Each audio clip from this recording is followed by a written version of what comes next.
I'm Christopher Lonn with the law firm of Jennings Strouss in Phoenix. I'm recording a three-part series of videos on the FINRA Securities Arbitration process. The first part of this series addressed the commencement of the process. With this video, I'd like to discuss a couple of critical items. Number one, the importance of qualified securities counsel in advising a potential claimant bringing claims against the securities brokerage firm. And then secondarily, the discovery process, which is critical. Let's talk a little bit about the importance of qualified securities counsel.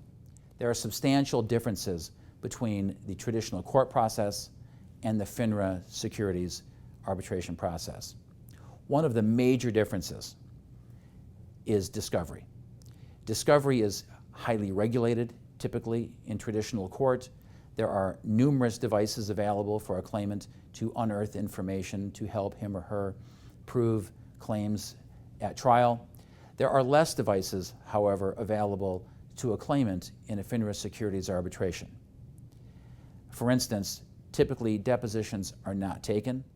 You don't get to ask questions of the stockbroker or his or her supervisor. Instead, you must ask for documents. When requesting documents in the securities arbitration, there are some critical documents that must be obtained. For instance, one of them is a compliance manual for the firm. The firms will typically oppose this. But ultimately, they are always important in these cases, and you must fight for them. There are other documents and reports which are beyond the scope of these videos, but that qualified securities counsel will know to go after in order to give you the greatest chance of prevailing at the hearing. Now, with regard to the brokerage firms, they will almost assuredly always have counsel. They'll either be in-house counsel or they will either be privately retained outside counsel. But in each instance, these will be attorneys who understand the industry and understand the arbitral process.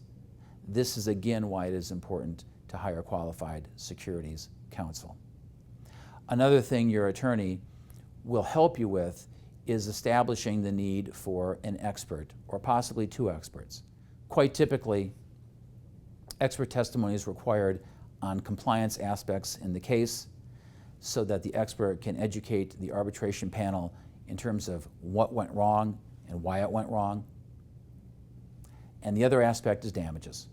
Sometimes a separate damages expert is required to explain to the panel how the claimant has been harmed and what the appropriate remedy is.